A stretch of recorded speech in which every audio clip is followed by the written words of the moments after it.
I woke up with a memory that wasn't mine, and in that instant, I knew I was just a character in a novel. The villain, the story's heroine, the untouchable queen of our campus, was said to have a rose tattooed in a place only a lover would ever see.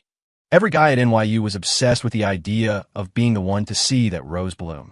Everyone assumed I'd play their game, try and charm my way into her life. Instead, I bought my way in. Be with me, I'd told her, and your mother's hospital bills are covered. All of them. And just like that, the beautiful, penniless Stella Ross endured the humiliation and became mine. For 5 years, my only demand was that she had to spend every night in my bed. But tonight, that changed. When she came to me, I turned her away. I didn't stop her when she left to meet her childhood sweetheart. She frowned, her brow furrowed in suspicion, trying to figure out what new game I was playing. She had no idea. I had woken up. I knew this was a novel, and I, Kayla Vance, the spoiled trust fund kid, was the villain destined for a grisly end. She was the heroine, and her sweetheart, Leo, was the hero. According to the plot, the proud, struggling Stella would soon rise to incredible heights, while I would end up dead in an alley somewhere. To survive, I had to disappear from their lives completely. So I pulled some strings and found a discreet agency, one that specialized in creating new lives by faking old deaths. Mr. Vance, everything is ready, a man in a crisp suit said, sliding a contract across the polished table. As per your instructions, the event can be staged in 2 weeks. I glanced at the paperwork without much interest. The body will look like me. He immediately produced a photo. You can rest assured on that point, sir. We have professional cosmetic surgeons on staff. After the accident, no one will be able to tell the difference. His guarantee was all I needed. I transferred the deposit and walked out. My driver was already waiting, the sleek black car humming quietly at the curb. He drove me back to the penthouse, the one I'd bought specifically for Stella. I wasn't inside for more than 10 minutes when the bedroom door opened. A slender hand pushed it, revealing Stella in a black lace slip. She wore nothing underneath, her pale skin a stark contrast to the dark fabric.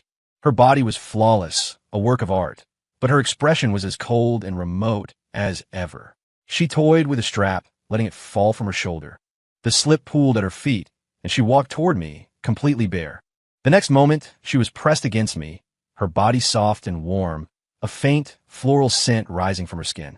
Not tonight, I said, gently pushing her away. A flicker of confusion crossed Stella's eyes. Her perfect eyebrows knitted together. What's wrong? She asked, her voice cool. Tired of me already? Isn't this the deal? Don't worry, I'm not backing out of our arrangement, I said, turning away to avoid her gaze. I'm just not in the mood. She seemed to relax, letting the matter drop. I have work to do then. She was in the crucial early stages of launching her startup and had been working relentlessly. I expected her to be buried in her home office all night, but a few minutes later, she took a call, and her expression immediately turned anxious. She emerged from the office, already pulling on a coat. If you don't want me tonight, I'm going out. Her voice was as detached as always, but now laced with an undeniable urgency. I knew she was going to him, to Leo Fisher. I didn't call her on it. I just waved a dismissive hand. My nonchalance seemed to puzzle her even more, but she didn't have time to dwell on it.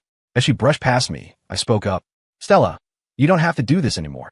She stopped, turning back. The impatience was clear on her face. A small smile touched my lips, and I gave up trying to explain. Go on. Get out of here. Her silhouette disappeared, and the silence of the vast apartment settled around me. You'll be free soon, I whispered to the empty room. You won't have to force yourself like this anymore. As a reckless heir, I'd done plenty of outrageous things, but the one that defined me was using my money to buy a woman's youth. In college, Stella Ross was the undisputed campus queen, the ice princess every guy dreamed of. She kept everyone at a distance, but the moment I saw her, I was obsessed. A little digging revealed her situation. A working-class family, a seriously ill mother, and a mountain of medical debt she was trying to pay off by juggling classes and multiple part-time jobs. So I made her a deal. For her mother, she agreed to be my girlfriend, to live with me, to share my bed, until I got tired of her. But 5 years had passed since we'd graduated. Her mother's condition hadn't improved, and I hadn't gotten tired of her. Our arrangement continued. Though Stella was always cold, I used to believe my devotion would eventually win her over. Then a freak accident, a jolt to the head, and suddenly I remembered everything. The whole script. In 2 weeks, Stella's startup would take off. It was just the beginning of her meteoric rise to the top of the business world. And the first thing she would do with her newfound power? She'd pay me back every single cent I'd ever spent on her, and then she'd break up with me. When I refused to let her go, hounding her, and even going after Leo, I would lose everything.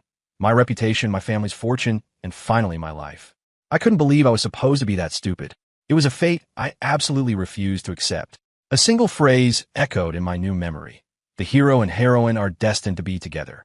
With that chilling clarity, I was determined to rewrite my ending. My future or a woman.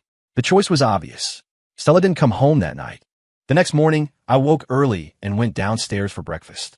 The penthouse was silent except for the quiet clink of my fork against the plate. A few minutes later, my butler approached.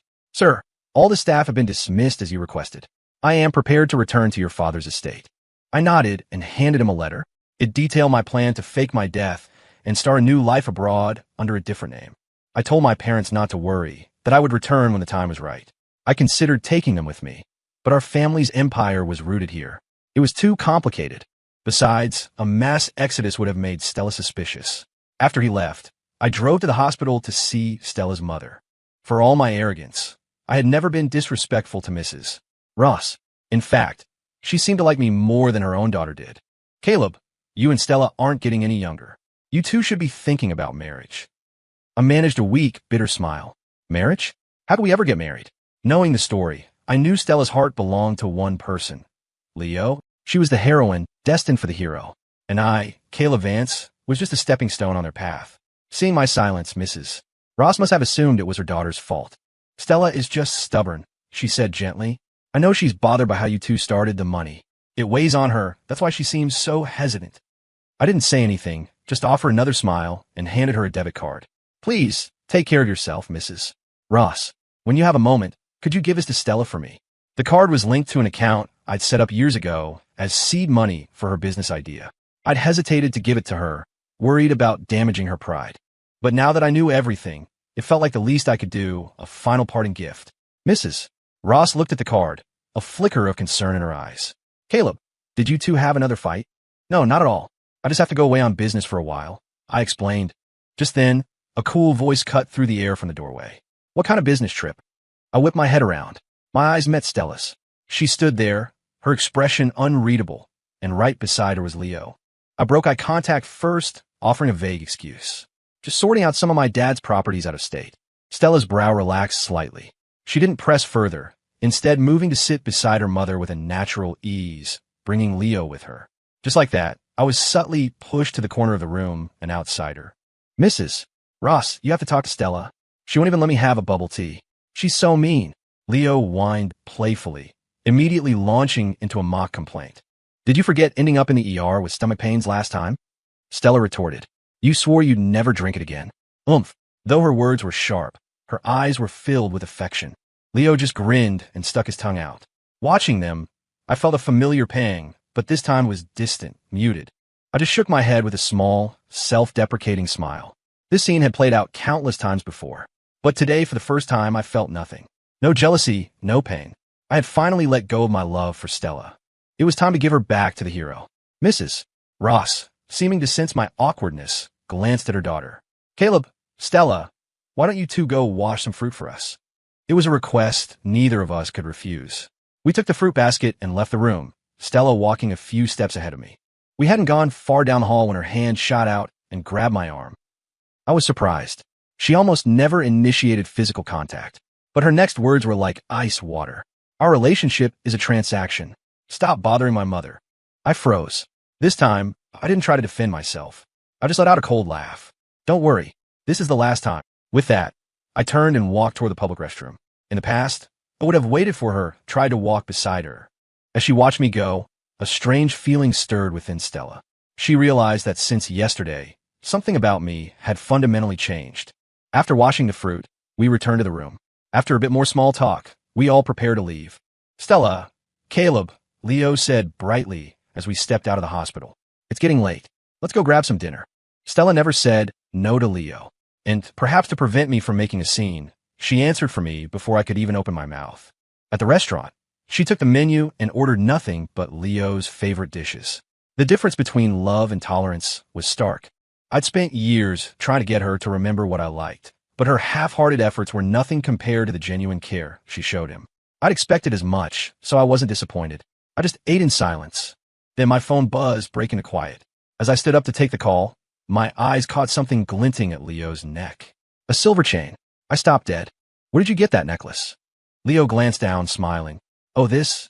Stella gave it to me. I told her I liked it, so she just let me have it. Hearing that, my expression soured. I had spent weeks picking out that necklace. It was my gift to her on our anniversary. It was filled with all the love I felt for her, but to her, it was so meaningless she could give it away to Leo without a second thought. A flash of white-hot anger surged through me, but then I remembered the script, and the fire died as quickly as it came. Of course she didn't care. She loved Leo. At this point, I just had to let things play out. I forced a smile. It's nice. Looks good on you. Leo probably expected me to blow up. Seeing me so calm, so indifferent, he looked genuinely surprised. His eyes narrowed for a second before he quickly stood and ladled a bowl of soup. Don't just sit there eating, he said. This chicken soup is great. You should try some. I hate chicken soup. I immediately waved my hand to decline, but Leo's wrist suddenly twisted. The bowl and soup went flying, crashing to the floor with a loud shatter. Leo looked utterly aghast, his eyes welling up with tears. Before I could even process what he was doing, Stella was on her feet, protectively shielding him. Her icy glare was fixed on me. What is your problem? Leo stood behind her, his eyes red and tearful. Stella, it's my fault. I made Kayla mad. I'm fine, really. My hand is just a little burned. It's no big deal. I didn't do anything. I stared, trying to explain, but Stella wasn't listening. She shot me one last look of pure contempt. You're unbelievable, she seethed, and then she turned and walked out, Leo in tow. Over the next few days, Leo realized this tactic worked wonders and escalated his campaign of slander. One day, I supposedly got him fired from a freelance gig. The next, I was threatening to have him blacklisted from the industry. He even claimed I'd had someone vandalize his apartment, making his life a living hell. Finally, Stella couldn't take it anymore. She stormed into the penthouse and grabbed me by the collar. If you have a problem, take it up with me. Why are you always going after Leo? In 5 years, Stella had never shown me anything but cold indifference. This was the first time I'd ever seen real fire in her eyes, and it was for another man. I didn't do anything to him, I said calmly, prying her hands off me. None of that has anything to do with me. Who else would it be? You're the kind of person who buys a girlfriend with money. There's nothing you wouldn't do, she shot back. This is the last time. You have me. Isn't that enough? Can't you just leave the one person I care about alone? With that, she let go, her face a mask of disappointment. Without another word, she disappeared into her room. Watching her go, I knew that in her heart, I would always be the villain. Beyond the hurt, a deeper sense of unease settled in. I just wanted to get through these last few days in peace, not play these childish games. I tossed and turned all night, and finally, an idea came to me. That evening, I drove to Leo's apartment. The moment he opened the door, I got straight to the point. Leo, let's call a truce. From now on, I'm going to help you get together with Stella. He stared at me, his eyes wide with disbelief. What did you just say? Leo knew how obsessed I was with Stella. Why else would I have willingly paid her mother's medical bills for 5 years? Why else would I have put up with her cold shoulder time and time again? And now, here I was, offering to play matchmaker. Seeing his confusion, I shook my head. I'm serious. You can stop with the cheap tricks. My time is running out. Soon, I'll be out of her life for good. You don't need to see me as a rival.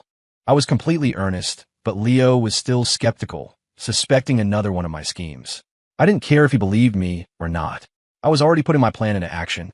The next day, I stopped Stella as she was leaving for work and handed her 2 tickets to a concert. I got tickets for tonight. Come with me. I'm swamped with work.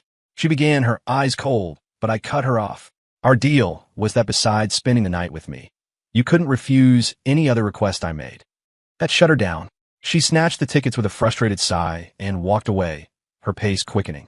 As she disappeared down the hall, I pulled out my phone and dialed Leo. No pleasantries. I'm guessing you just received a delivery. The other ticket is with Stella. Go have a good time. Leo couldn't believe I was actually doing it. He sounded half convinced, half suspicious, but he managed a quiet okay. Just as I was about to hang up, he asked, "Why are you helping me?" I paused for a long moment. "You don't need to know," I finally said. "Just stick to our agreement. I set you 2 up. You stop framing me. Simple." After hanging up, I stared at the dark screen of my phone. I wasn't helping Leo. I was helping myself. Besides, Stella loved him anyway. I was just fast-forwarding the plot. It was my only way out. As evening fell, a message came from Leo. It was a photo of him and Stella at the concert. He was smiling at the camera, but Stella was looking at him, her eyes soft and full of a tenderness she had never once shown me. I swiped to the next picture. The background looked like a restaurant. On the table in front of Leo was a small pile of empty shrimp shells next to a plate of perfectly shelled shrimp. For all the years we'd been together, whenever we ate shrimp, I was always the one who peeled them for her. This was everything I had ever wanted from her. After a long moment, I typed back a reply. You two look great together. Leo must have sent the photos to provoke me, to test if my offer was genuine. My blessing clearly threw him for a loop. The typing indicator on his end blinked for a long time. Finally, a message appeared. Are you serious? About setting me up with Stella? This time, I didn't hesitate. Yes. From now on, she's all yours. I thought Stella would come home happy, but when she walked through the door, her face was as cold as ever, and her voice was laced with anger. What was that about? What are you trying to pull? I feigned ignorance. Oh, something came up last minute, so I gave my ticket to Leo. I pressed on. How was it? Did you enjoy the music? I can get more tickets if you want to go again. Stella stared at me, trying to read my true intentions. But all she saw in my eyes was sincerity, as if it was completely plausible that a last-minute emergency had kept me from a concert I planned. Finally, she gave up and retreated to her bedroom. That first success opened the door for more opportunities. A few days later, I took her to a restaurant, and just as we sat down, Leo appeared, beaming. Stella, what a coincidence. Before he could say more, a waiter rushed over. Congratulations. You are our 520th couple to dine with us for our anniversary special. Your entire meal is on the house, and we'd like to offer you a complimentary pair of couples rings and a commemorative photo. The moment the waiter finished, I clutched my stomach. I feel sick. I have to go. Stella started to get up with me, but I turned back. Don't waste the prize. You and Leo should enjoy it. Before she could react, I was already out the door, leaving her standing there, stunned, as an excited Leo pulled her toward the prize counter. Another time, I insisted she come to a friend's party, where, surprise, surprise, Leo was also a guest. At the end of the night, I pushed Leo toward her. It's late, and he's had a bit to drink. I don't feel right letting him go home alone. You should drive him, I said, pressing my car keys into her hand. Oh, and no need to rush back. Make sure he gets settled in okay. Then I turned and walked away. After a few more incidents like this, she started to catch on. She kept bumping into Leo at all hours in all sorts of places. And every single time, I would find an excuse to leave, giving them space to be alone. It was almost as if I would try to push her away, pushing her right into Leo's arms. A few nights later, Stella got home late from work. She saw me lying in bed and, assuming I was asleep, went quietly into the bathroom. The moment I heard the shower start, my eyes snapped open. I glanced at the closed bathroom door, grabbed my phone, and quickly dialed a number. Get over to my place. Now. 15 minutes later, Leo was at the door. I let him in without a word, handing him a pair of my silk pajamas. Change into these, I whispered, and get in the master bedroom. Leo looked at the pajamas, then at me, and a slow realization dawned on his face. He looked nervous, his heart practically beating out his chest. With another nudge from me, he finally snapped out of it, went upstairs, changed, and slipped into my bed. He had just settled in when the bathroom door slid open. Stella emerged, wrapped in a towel, her skin still damp. She looked toward the bed, and seeing a figure lying there, she paused for a moment. Perhaps remembering how long it had been since we kept our side of the bargain, she walked over and slid into bed behind him. She wrapped her arms around his waist from the back, her voice a low, husky whisper against the skin.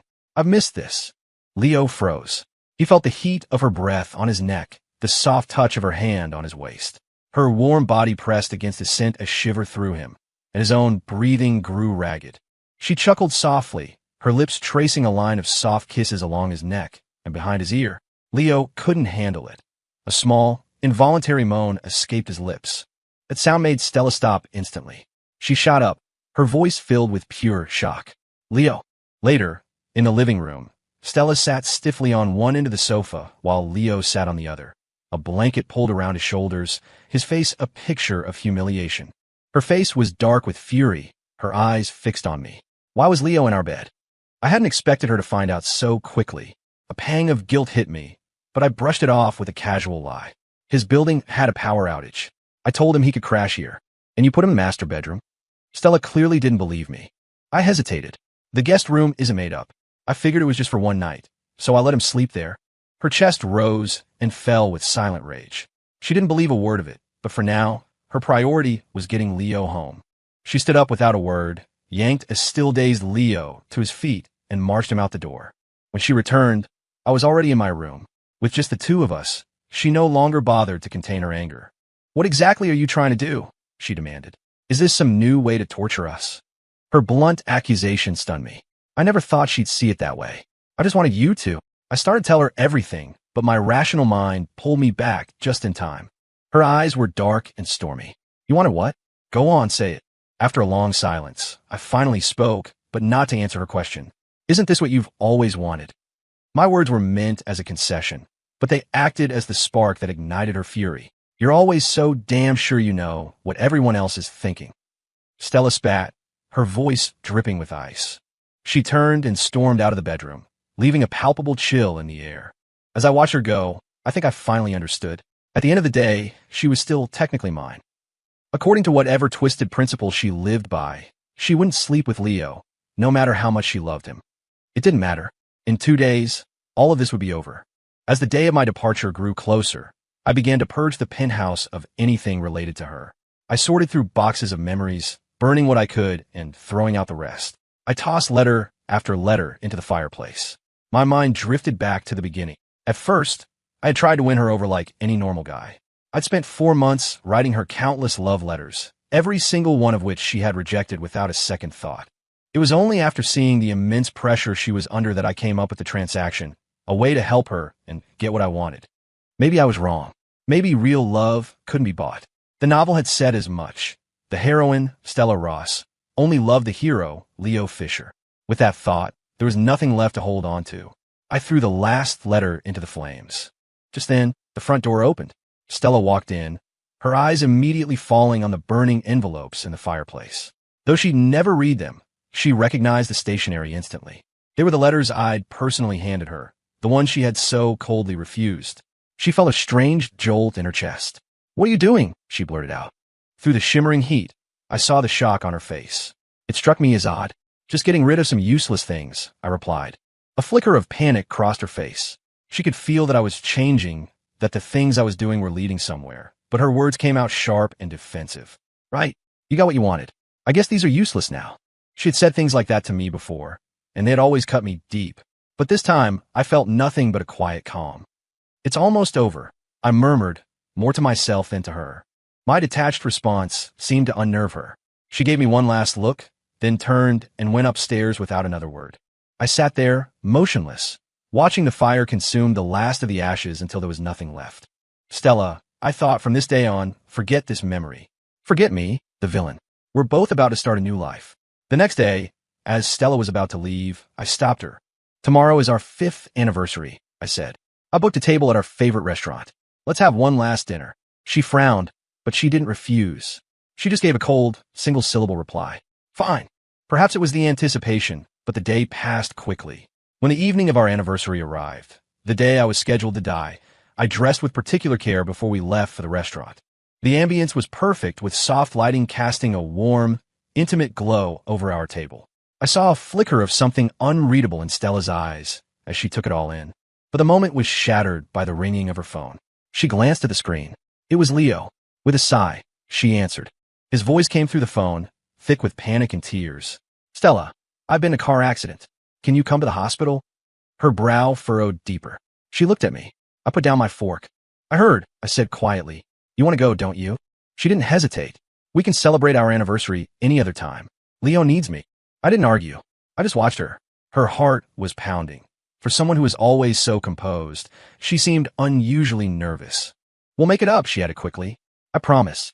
And with that, she grabbed her phone and rushed out, her anxious silhouette disappearing into the night. I didn't try to stop her. A long time after she was gone, I spoke to the empty chair across from me. "Stella, there won't be a next time for us." I finished my dinner alone.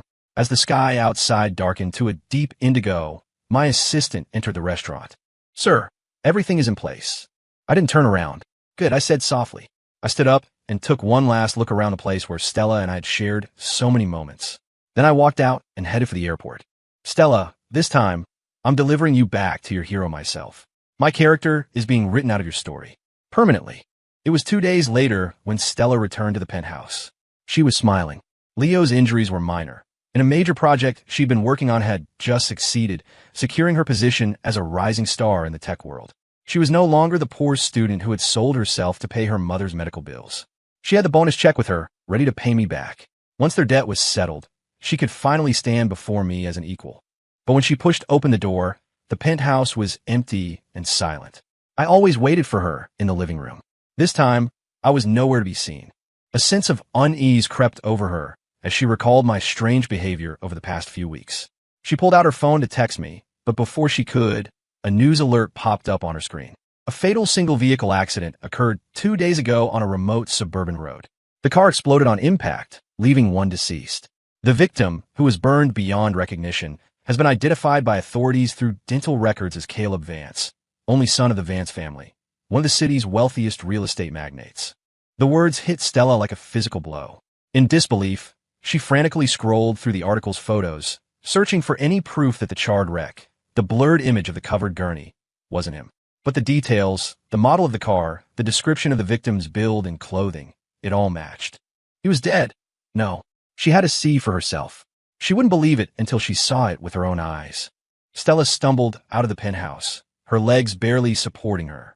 The short walk to the elevator felt like miles. She almost fell twice. She tried to drive to the police station, but her hands were shaking so violently she couldn't even get the key in the ignition. She hailed a cab instead. When she arrived at the station, she hesitated. A cold fear seized her. What if it really was him? "Ma'am, we're here," the driver said, eyeing her in the rearview mirror. Seeing her expression and the destination, he probably thought she was turning herself in for a crime. His voice snapped her back to reality. She paid the fare and got out. After explaining why she was there, an officer led her to the morgue. The first thing she saw when the door opened were Caleb's parents. Their eyes were red and swollen from crying. They had received the letter I'd written, explaining my fake death, but they couldn't help but blame her. If it weren't for her, their son wouldn't have had to go to such extreme lengths. Seeing them, Stella's world collapsed. She couldn't take another step forward. She couldn't bring herself to look at the body that lay just a few feet away. Caleb's parents were supposed to take his ashes for burial, but Stella intercepted them. At first, they fought her, but she refused to let go, her only response a desperate, repeated mantra. "You'll have to kill me to get them back." She moved out of the penthouse. While packing, she noticed that everything that represented their time together, photos, gifts, mementos, had vanished. She remembered my strange behavior, burning the letters. The crash had been ruled an accident, but she was convinced it was something more. It had been premeditated. That's why Caleb had refused to touch her. That's why he tried to push her toward Leo. In her new apartment, Stella sat on the floor, clutching the urn, surrounded by empty wine bottles. Her eyes were filled with regret and a bitter, self-loathing sorrow. How had she been so blind? He had been so obvious in his actions. Why hadn't she seen it? She took another long swallow of wine, the burn searing its way down her throat. As the pain spread through her, she closed her eyes, her fingers tracing the cold surface of the urn. In her drunken haze, she saw him standing before her. "Caleb," she whispered, lost in her dream. Suddenly, the door to the room was thrown open. A bright light flooded the darkness, forcing her to squint. Leo stood in the doorway, his face etched with panic. He rushed to her side, trying to take the urn from her hands and pull her to her feet. "Stella!" His voice broke through her stupor. She recognized him and instinctively recoiled, clutching the urn tighter. The wary, protective look in her eyes made Leo's heart ache. He saw her gaunt face, the dark circles under her bloodshot eyes. His voice softened. "Stella, you can't keep doing this. You'll destroy yourself. Please put that down. Let's go to the hospital." Hearing his words, her gaze sharpened. She looked at him, her voice eerily calm. "You knew, didn't you?" The question hung in the air, thick with accusation. "You knew Caleb was planning to leave, and you let me stay in the dark." Leo was momentarily stunned. It took him a second to understand what she meant. "Stella, I didn't know," he pleaded, his face a mask of wounded innocence. "Caleb came to me. He said we should make a deal." "A deal?" Stella seized on the word, her eyes boring into him. What kind of deal? He had never seen her look at him with such intensity. His resolve crumbled under her piercing gaze, and the whole story came tumbling out. He ended his confession with a desperate plea. "Stella, it was only because I love you so much. I swear I didn't do anything to hurt him in the end." He tried to reason with her. "He forced you into that relationship in the first place. You never loved him. Now that he's gone, you're free. You should be happy, shouldn't you?" The words had barely left his mouth when Stella's hand shot out, her fingers closing around his throat. "Who told you I didn't love him?" she hissed. Leo's eyes went wide, his face turning red as he gasped for air. Tears streamed down his cheeks, one landing on her wrist. The warmth of it seemed to break the spell, and she abruptly released him. After a long moment, Stella turned her back to him, the fire in her eyes extinguished, replaced by a cold emptiness. "Get out," she said, "and don't ever let me see you again." Stella didn't understand why seeing Leo cry still affected her, but she knew with absolute certainty that she didn't love him. Otherwise, she wouldn't have been able to hurt him. Her past behavior, losing her temper, pushing Caleb away, always siding with Leo. It was all a blur of contradictions. She had never wanted to fight with Caleb, but her pride and defensiveness always twisted her words into weapons. She couldn't understand her own heart, couldn't control her own actions. It wasn't until Caleb died that the veil was lifted. In that shattering moment, she saw her own heart clearly, and she couldn't comprehend her past self. The guilt began as a slow burn in the pit of her stomach, rising until it consumed her. For years later, a quiet cafe on the outskirts of Lisbon, Portugal. Ping. A notification lit up my phone screen, another large deposit into my account. I sighed and dialed. "Mom, Dad, I know you're worried, but I'm fine. I opened a coffee shop just off campus, and business is steady. You don't have to keep sending me money." It was a familiar conversation. For years ago, I had become Dylan Hong and moved here. My parents, fearing I was struggling, had been wiring me money ever since. I finally used some of it to open this place. Life was quiet, peaceful. Though I was an ocean away, I still kept tabs on the news from home. I knew what had happened in the past 4 years. Mrs. Ross had passed away just one day before Stella's company went public. I regretted not being able to see her one last time, but I couldn't risk revealing myself. Stella was brilliant, just as the novel had predicted. I had cut almost all ties with my old life. If she ever found out I was alive, all my efforts would be for nothing. The only thing that puzzled me was that, according to the original script, she should have been with Leo by now. Instead, all reports indicated she had been single for 4 years, and that she carried my urn with her everywhere she went. People called it devotion. I called it suspicious. The thought sent a shiver down my spine. Suddenly, a voice behind me broke the silence. I turned instinctively, and my eyes met a pair of all too familiar ones. "A quart-a-do, please," she said. The voice. I would know it anywhere. My heart hammered against my ribs. I abruptly ended the call with my parents, frozen in place. "Sir." Stella raised her voice slightly. I fumbled with my phone, my mind racing. I knew this would happen. I knew that by keeping in touch with my parents, I was leaving a trail. I just hadn't expected her to find me so soon. Forcing myself to remain calm, I pointed to the sign on the counter and lowered my voice, hoping to disguise it. "Sorry, we're closed today." Stella let out a soft laugh. She picked up the sign and turned it toward me. In bold letters, it read, "Open." Doesn't a closed sign have to be facing the customer to count? I'd forgotten to flip it around. Mortified, I snatched the sign from her and hung it back up, this time with the correct side facing out. "There, now we're closed," I said briskly. "Ma'am, if you want coffee, there are plenty of other shops in the area." I turned away, busying myself with cleaning the espresso machine, but she didn't move.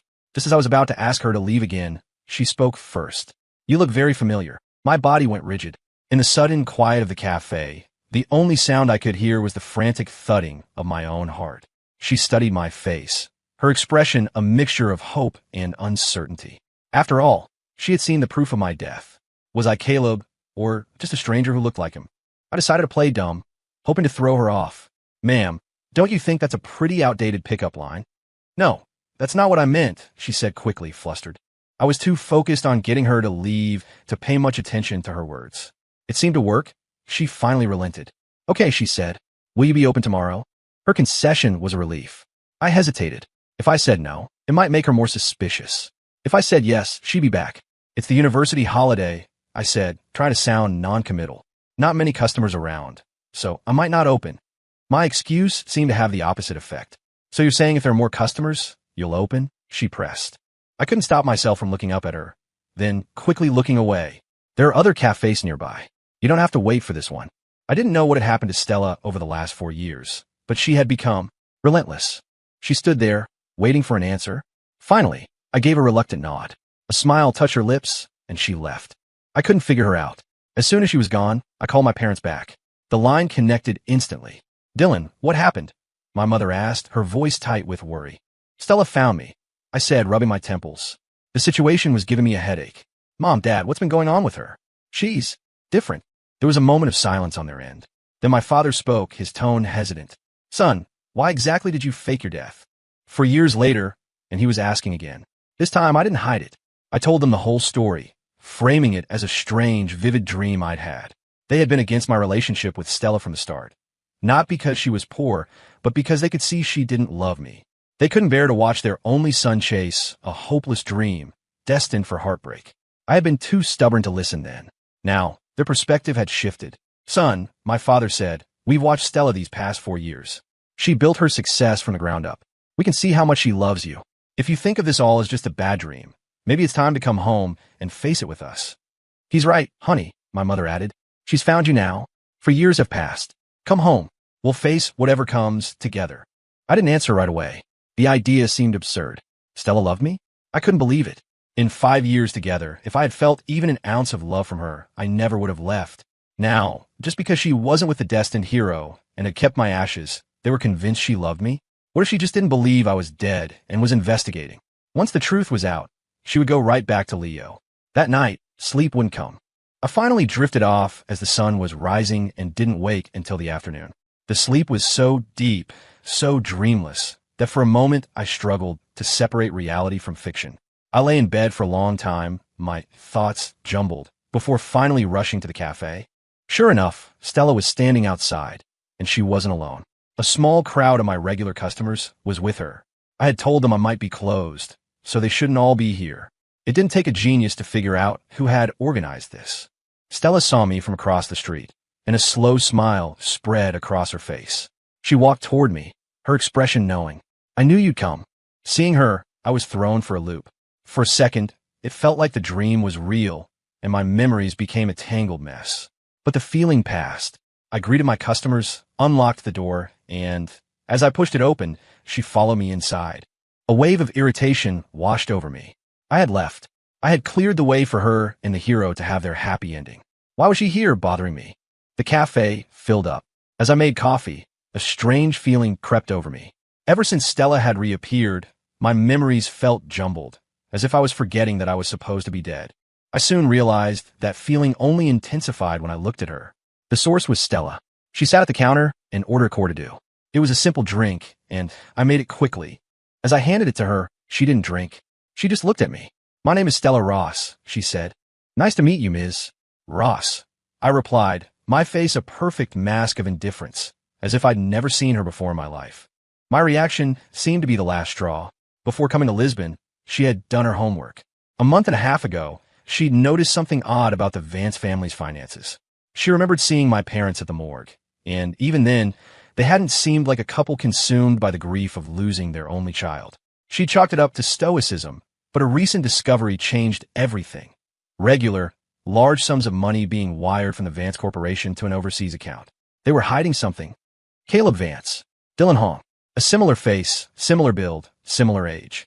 One disappeared just as the other appeared. One similarity might be a coincidence, but this many coincidences added up to an answer. Her voice was firm, certain. Caleb, how long are you going to hide? I looked up, my eyes wide with feigned confusion. Ms. Ross, you have me mistaken for someone else. My name is Dylan Hong. I would deny it to my grave. The man she knew had died 4 years ago. The only person here was Dylan. My denial made her laugh, a cold, humorless sound. Dylan Hong? An orphan who came here 4 years ago to live with a relative? A relative who, it turns out, isn't from Portugal and whom no one has ever actually met. She leaned forward. And for the past few years, you've been in close, private contact with the Vance family, one of New York's wealthiest families. They send you money every few months. Can you explain that? Her words hit their mark. I swallowed hard. She'd been more thorough in investigating my new life than she'd ever been in getting to know me during our 5 years together. My patience snapped. Ms. Ross, I have no idea why you're so interested in me, but my personal connections are none of your business. She was momentarily speechless. The Vance family helped me once, she countered.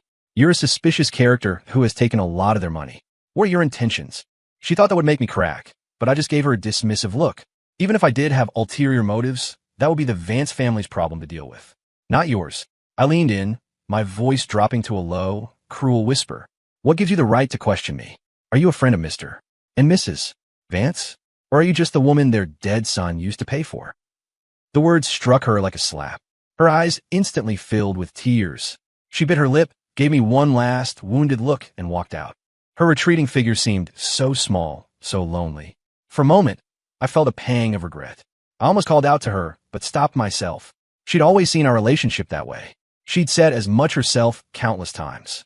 Why was she acting so hurt now? I knew one thing for sure. If she'd found me once, she wouldn't give up this easily. If I wanted any peace, I had to move. A shame about the shop. It had been my sanctuary for 4 years, and now, because of her, my life was in upheaval again. I locked up the cafe, but I didn't go home, half expecting her to be waiting outside. Instead, I went up to the small apartment above the shop. Lying on my bed, I still couldn't figure out her motive. Was this revenge for buying her? I had compensated her, and she had agreed to the terms. It was a mutually beneficial arrangement. Whatever hatred she felt should have been buried with me. I didn't get it. I decided to stop thinking and fell into a restless sleep. Outside, just as I'd suspected, Stella hadn't left. She sat in her rental car, her mind in turmoil. The woman he paid for? Is that really how he saw me? The listing for Hong's Brew went up online. The new owner wanted to keep it as a cafe, so I left everything behind. The sale was quick. So quick that Stella never even saw me leave. That only solidified her conviction. Dylan Hong was Caleb Vance. My plan was to leave Portugal and head somewhere else in Europe, but she cornered me at the airport. If you're not Caleb Vance, then why are you running? She demanded. Faced with her accusation, my mind went blank. The memories in my head began to swirl, a chaotic storm of identities and timelines. My face went pale, and a wave of dizziness washed over me. My knees buckled. Stella gasped, her anger instantly replaced by fear. She rushed forward, catching me just before I collapsed. Caleb, it's okay, she said, her voice trembling. We'll go to the hospital. The world slowly came back into focus. I shook my head. I want to go home. Stella let out a breath of relief. But my words left her looking lost. Which home was I talking about? Seeing her confusion, I sighed and pointed toward the ticket counter. I bought a ticket back to New York. Without hesitation, she bought one too. Why were you looking for me? I asked once we were on the plane. I had dropped the pretense. I knew she knew. There was another reason I was going back. Ever since she'd shown up, my memories had been fracturing. I was afraid I would forget who I really was, forget everything that had happened, forget the parents who still worried about me. Stella looked at me, but she didn't answer my question. Instead, she asked one of her own, one that had haunted her for years. Why did you leave like that? Why did you choose to die? You first, I said, rubbing my throbbing temples. We sat in silence for a long time. Finally, Stella spoke. I don't know, she whispered. Her confession was a barely audible murmur, lost in the drone of the engines. I watched her lips move, but no sound reached my ears. I wasn't deaf. I could hear the chatter of other passengers. But her voice, the one I wanted to hear, was gone. In that moment, I remembered the feeling of my memories being rewritten. A flash of insight hit me. We have to follow the original script. The supporting character, Caleb Vance, was supposed to die. I had cheated the system by becoming Dylan Hong. But now that Stella had found me, now that she was calling me Caleb, the system was trying to correct the error. My memories were becoming scrambled as it tried to force me back into the role of Dylan, the person who shouldn't know her. Stella was the heroine. The heroine was destined to be with the hero. Therefore, she couldn't love anyone else. Even if she did, the system would force a reset. My return to New York wasn't a choice. It was an inevitability. There was no future for us. In her world, I was already dead. When the plane landed, I walked away without a second glance. Stella tried to follow, but her legs wouldn't move. She could only watch as I walked further and further away, until I disappeared into the crowd. A man in a crisp, white shirt waved to her from across the terminal. It was Leo. Stella, welcome back, he called out cheerfully. Did you bring me anything from your business trip? Seeing Leo, who she hadn't spoken to in years, acting so familiar, a strange feeling washed over her. He called her trip business and casually asked for a gift, as if no time had passed. The sense of wrongness intensified. 4 years ago, after she'd found out he'd been framing Caleb, she had told him to get lost. Now he was back, as if their fractured relationship had been magically repaired. She didn't know what was happening, but she knew one thing. She would not be a puppet. The invisible force that had held her legs rooted to the spot seemed to release as Leo got closer. She finally understood why I had left. Now it was her turn to fight back. Leo's incessant chatter buzzed at her ear. She stopped walking and turned to him, her voice like ice. Shut up. Can you just be quiet for 1 second? You're giving me a headache. Her sudden rebuke stunned him into silence. Stella, he stammered, his face falling. You must be tired. Let's go home. He reached for her hand, but she pulled away. He tried to speak again, but she ignored him. Outside the airport, a chauffeur held open the door to her car. She got in and immediately closed her eyes, shutting out the sight of Leo's hurt expression. He got on the other side, his mind racing. It's all his fault, he thought bitterly. That bastard, dead and still causing trouble. Ever since my death, Stella had become a different person. Before, she had never rejected him. He'd actually believed me when I said I wanted to help him. He never imagined my real plan was to secure a permanent place in her heart. Now, no one was happy. I was dead, so he couldn't get revenge. But my memory had become a sacred, untouchable thing to her. Soon, he realized his mistake. The car pulled up to Stella's townhouse, but instead of going inside, she got out and started walking in the opposite direction. Leo scrambled out of the car. Stella, where are you going? She didn't answer. He had no choice but to follow. The further they walked, the more uneasy he felt. He realized she was heading toward the Vance estate. Since my death, the relationship between Stella and my parents had been strained. She had never once visited them. Why now? The two properties weren't far from each other. Soon, they were standing in front of the imposing gates of my family's home. Inside, I was sitting in the living room, recounting my experiences to my overjoyed parents. The doorbell rang. The butler went to answer it, but seeing who it was, he hesitated. Stella didn't wait for an invitation. She pushed past him and stormed in, with Leo right behind her. The butler tried to stop them, but it was useless. The living room doors burst open. I looked up and my eyes met theirs. Caleb, Leo gasped, his face a mixture of shock and rage. You're not dead. A wave of fury washed over Leo's face. So that was your real plan, he sneered. You pretended to help me to lower my guard, fake your death to become a martyr in Stella's eyes, and then picked the perfect moment to come back and snatch her away from me. His venomous words drew my parents' gaze, and their expressions hardened. The butler, who had followed them in, rushed to apologize. Mrs. Vance, Mr. Vance, I'm so sorry. They forced their way in. I couldn't stop them. My mother waved a dismissive hand, and the butler retreated, relieved. As the door clicked shut, I fixed my glare on our uninvited guests. Ms. Ross, Mr. Fisher, to what do we owe this dramatic entrance? Stella had the grace to look embarrassed, but she also knew that if she'd waited for a formal invitation, she never would have gotten past the gate. I'm sorry, Caleb. I need to talk to you. That's all. Her eyes then fell on Leo, who was still hovering beside her, and a flash of annoyance crossed her face. Before, she had tolerated him. Now, he felt like a leech she couldn't shake off. She turned to him, her voice sharp. What are you still doing here? Don't you have anything better to do? Being rejected again, Leo's face crumpled. He loved her so much. He was terrified of losing her. And now she didn't even want him around. For years, she had favored him, leaned on him. To avoid her wrath, he backed down. I'll wait outside, he muttered, retreating from the house. He paced back and forth on the driveway, determined to be the first person she saw when she came out. Inside, my parents exchanged a look, then turned their attention to the standoff between Stella and me. My father cleared his throat, breaking the tense silence. Honey, we have some business to attend to. You two talk things out. Try not to argue. Without waiting for a reply, they left the room. The living room was suddenly vast and quiet. After a long moment, Stella spoke, her voice soft. Caleb, get to the point. I cut her off. I paid for your time. You gave me nothing but indifference. That chapter is closed. We're not on a first-name basis anymore. I added, my voice hardening. Besides, Caleb Vance is dead. There's only Dylan Hong now, the adopted son of the Vance family. My every word was a deliberate attempt to draw a line between us. Stella's face paled, and she struggled to speak.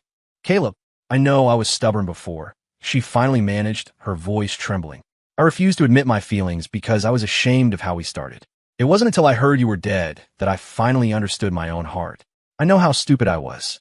Caleb, you have to believe me. I love you. Before she could finish, I interrupted her again. You love me? So what? Stella stared at me, confused. My face was a coal mask. The Caleb Vance who gets entangled with Stella Ross has only one ending. Death. Don't you feel it, Stella? The memory of the flight, her inability to speak, my own memories fracturing, was still fresh. Even if she didn't know about the awakening, she had felt the world pushing back. Her mind flashed back to that feeling of being controlled, of her own body betraying her. Her lips trembled, but no words came out. She had felt it, but she refused to accept it. She had someone she loved. She would not let her life be dictated by anyone or anything else. CA. She started to say my name, then remembered my words. The Caleb who gets entangled with Stella Ross will die. She forced herself to change it, her eyes filled with a new, fierce determination. Dylan, she said, her voice steady, you just wait. I will find a way for us to be together. And when that day comes, no one and nothing will stand in our way. Her conviction stunned me into silence. No one will stand in our way. Could such a day really exist? A day without a script, without memory wipes? A day where I didn't have to watch or love someone else? I had always thought I could accept that ending.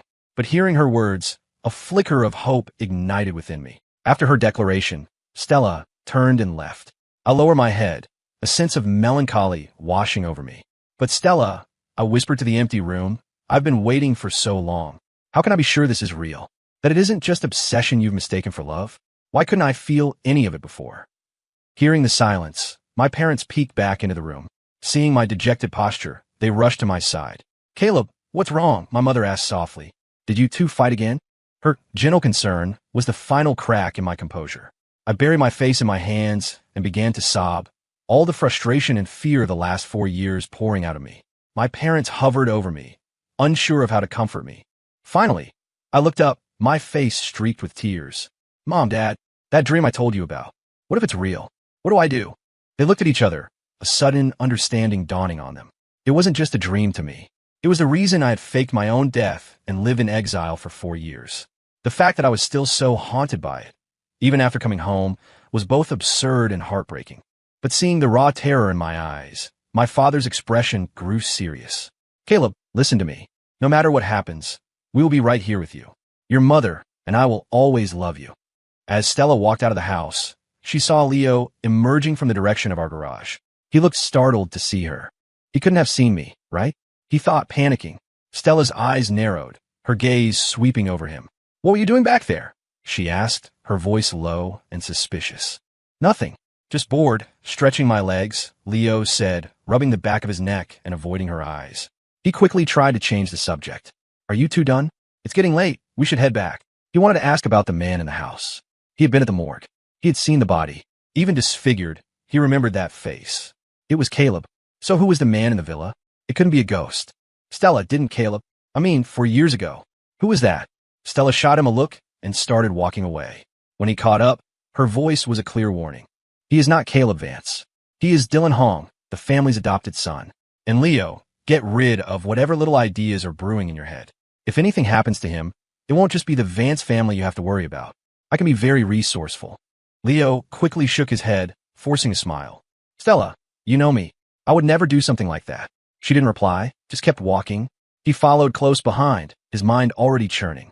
Adopted son? The pieces clicked into place. Same face, same age, a name with the same family initial.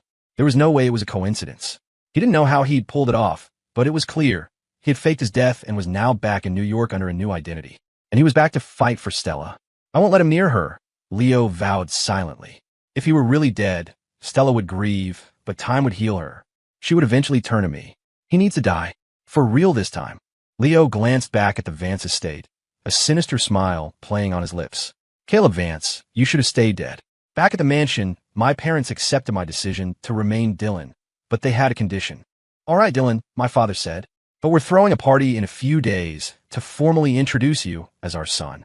It's better to get it all out in the open. I agreed. I couldn't hide forever. In the days that followed, I didn't see Stella. She was, I would later learn, looking for a way to break the script. Soon, the invitations went out for the Vance family's adoption announcement party.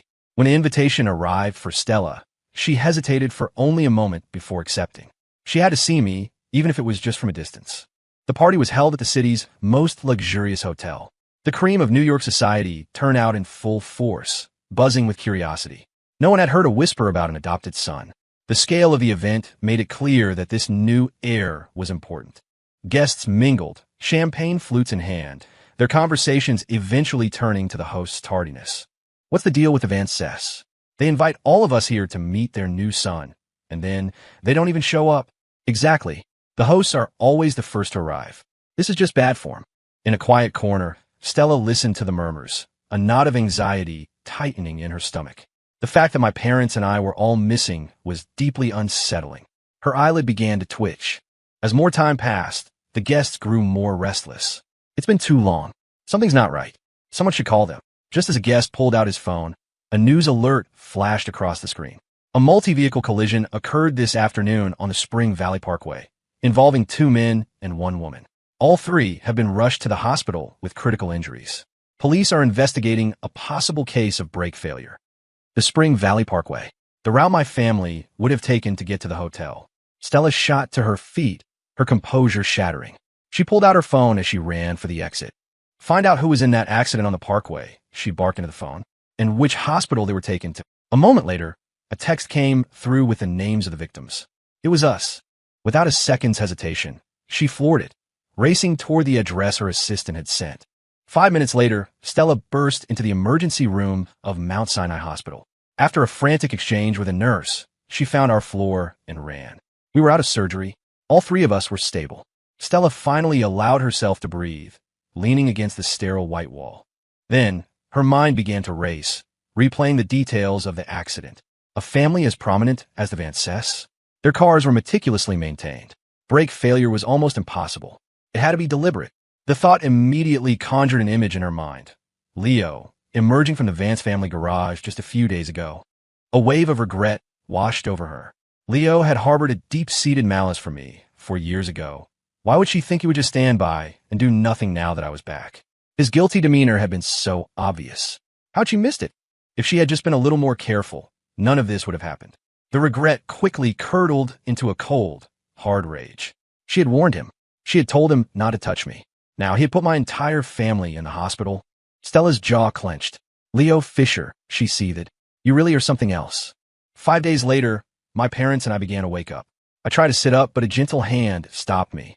A nurse was adjusting my foredrip. Easy there, he said kindly. Ms. Ross hired me to look after you. Your parents are in the next room, and they have care as well. Just rest. You're still recovering. My head was foggy, but I understood enough to lie back down. Seeing me settled, the nurse pulled out his phone. Ms. Ross, Mr. Hung, is awake. In a small, dark storage room in Stella's townhouse. The single window had been boarded up. The junk that once filled the space had been cleared out, leaving nothing that could be used as a tool or weapon. Leo was tied up in a corner, a gag in his mouth. His lips were cracked and peeling, his eyes barely focused. He was a wreck. Using the last of his strength, he tried to crawl towards Stella, his eyes pleading. She hung up the phone and turned to him, a slow, cold smile spreading across her face. You should be thankful, Leo. Dylan and his parents are all awake. She walked out of the room, pulled the heavy door shut, and slid the deadbolt into place. Inside, the last sliver of light was extinguished. Leo was plunged into absolute darkness, consumed by fear, helplessness, and a burning hatred. He and Stella had been childhood friends. Besides her mother, he was the only person she had ever let in. But then I came along. For 5 years, I was the one by her side. He had tried everything to make her hate me, and it had almost worked. But my death had transformed me into something sacred, a wound that would never heal. And this one act of violence against me had earned him her complete and utter revulsion. He had waited 4 years, only for me to come back. He just wanted me dead. He wanted my whole family dead. And now, he was the one locked in a dark room, tormented day after day, while we were all safe. The injustice of it all, the impotent rage, had nowhere to go. He bit down hard, and the metallic taste of blood filled his mouth. His mind, clouded by dehydration and despair, screamed for water. He lifted his bound hands to his mouth, and, with a guttural cry, bit down on his own flesh. Driving to the hospital, Stella felt a sudden, sharp pain lance through her body. Her hands went limp on the steering wheel. The car swerved violently, careening off the road and slamming head-on into a large oak tree. The sound of screeching tires and crunching metal filled the air. Her head hit the steering wheel hard. Her vision blurred. She heard the spiderweb crack of the windshield, felt the warm trickle of blood. Am I dying? As her consciousness faded, a strange, disembodied voice echoed in her mind. Warning. Hero and heroine in critical danger. Vital signs failing. World stability compromised. Hero and heroine? Who's talking? Am I hallucinating? Before she could process it, everything went black. When she woke up, she was in a space filled with floating lines of green code. She reached out to touch them, but her hand passed right through. A ring of light descended from above, scanning her from head to toe. Red exclamation points filled the space around her. Data anomaly detected. Reset required. Initiating reset. A cold, mechanical voice announced her fate. The familiar, sharp pain shot through her again, and she felt her memories being forcibly deleted, rewritten. She watched in horror as her memories of me began to change, to fade. A wave of powerlessness washed over her. She tried to fight, to escape, but she couldn't move, couldn't touch the ring of light. And then, the voice continued, listing her crimes. Hero and heroine emotional bond severed. Reset required. Heroine has developed affection for supporting male character. Reset required. Heroine attempted to murder hero. Reset required. The words hit her like a ton of bricks. It all made sense now.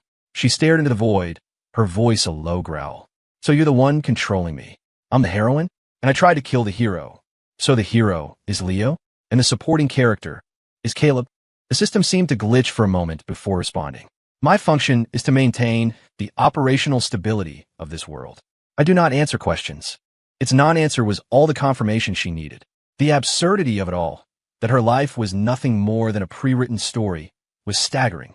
Then, she remembered the first warning she'd heard before losing consciousness. Hero and heroine in critical danger. World stability compromised. So, it wasn't a hallucination. They had both been on the verge of death, and the world couldn't continue without them. That's why she was here. An idea sparked in her mind. She had thought faking her death, like I had, was her only way out. But now, an opportunity had presented itself.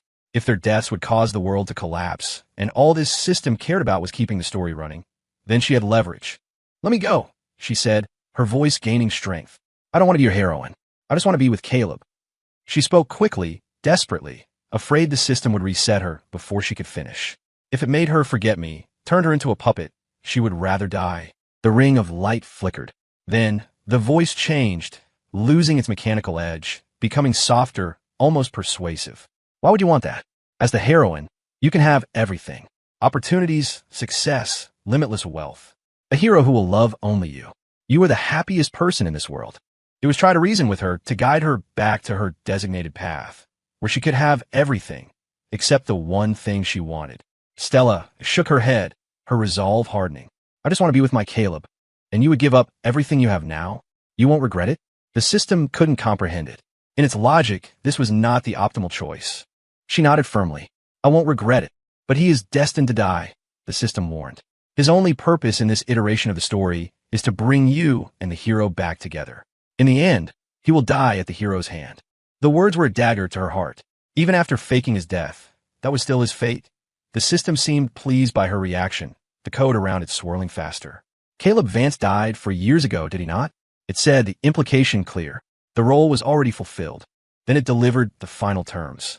Everything you are, everything you have, is because of your role as the heroine. If you truly choose to give this up, when you return, it will all be gone. You'll be a nobody. Unlike Caleb, who had the luck to be reborn as the son of a wealthy family.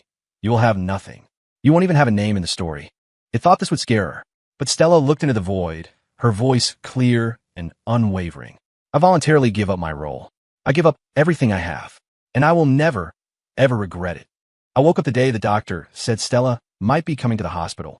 I waited all day and all through our recovery, but she never appeared. I thought the nurse had been mistaken, but then I found out the truth. Stella had also been in a car accident. A bad one. She had almost died. The news hit me like a punch to the gut.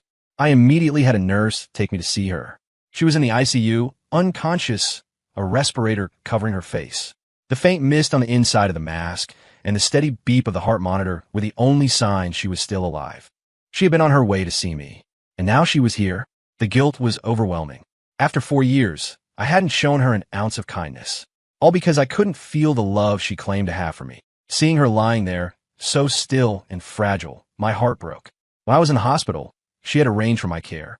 Now that she was the one in the bed, I was the one who was healthy. I'm so sorry, Stella, I whispered, my voice thick with emotion. She never owed me anything. I was the one who forced her into my life. It was only natural that she didn't love me. I tried to escape my own fate, to sever our ties, but we were still tangled together. I had held on to my hurt from 4 years ago, and she had met it with nothing but patience. I choked back a sob, lowering my head. In my peripheral vision, I saw her finger twitch. My head snapped up. I yelled for a doctor. Stella was waking up. When Stella's eyes fluttered open, the first thing she saw was a nurse giving me instructions for her care. Then her eyes landed on me, and she froze. Caleb Vance, a man who'd been dead for 4 years? No, that wasn't right. She remembered the party, the announcement, the adopted son. She frowned as I walked closer. What are you doing here? Her voice, so familiar, yet so distant and cold, stopped me in my tracks. This wasn't right. This wasn't the Stella who had fought a godlike system for me. This wasn't the Stella who had said she would run to me without hesitation. This was the Stella from the original script, the one who hated me. The realization hit me, and the warmth drained from my face. I came to see you, I said, my voice flat, and to thank you for arranging care for my parents and me. I'll have the money transferred to your account. Without another word, I turned and walked out of the room. Outside the hospital, my steps slowed. The Stella I knew was gone, vanished. My parents were waiting in the car. Seeing my expression, my mother asked if Stella was okay. I shook my head. She's fine, but she won't be having anything to do with our family anymore. My parents looked confused, but didn't press the issue. The driver was about to pull into the garage, but he stopped just before the gate. Sir, madam, there's someone at the entrance. We looked. Curled up by the gate was a small, thin figure. My parents, assuming it was a beggar, were about to have security remove her. But a spark of impossible hope lit in my chest. I stopped them and got out of the car. My parents followed as I walked toward the figure. Who are you? What are you doing here? I asked, my heart pounding. She looked up, and my breath caught in my throat. It was her, the face I had loved for so long, now pale and thin, but her eyes. Her eyes were shining with a fierce, joyful light. Dylan, she said, a breathless smile spreading across her face. I told you I would run to you without hesitation, and I did. I'm not the heroine anymore. I'm just me. The price was everything. She looked down at her worn clothes, then back up at me, her expression a mixture of hope and vulnerability. So, are you still in the market for a girl? I come with nothing this time. Except me. Room and board required. Hearing her words, I finally understood. A real, genuine smile broke across my face. I reached down and pulled her to her feet. I said, my voice soft, but I have a lot of demands. If you don't meet them, the deal's off. She nodded eagerly, her eyes bright with unshed tears. I guarantee you'll be satisfied.